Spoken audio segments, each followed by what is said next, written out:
Kanyakumari. The southern tip of India, known as Cape of Good Hope, Kanyakumari is also known as the Land's End.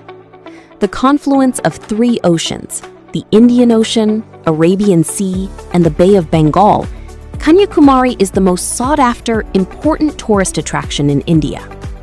This tourism gem is famous for Vivekananda Rock Temple, sunrise and sunset, moonrise, and the temple of goddess Kanyakumari. This tourism gem is located 90 kilometers away from Trivandrum.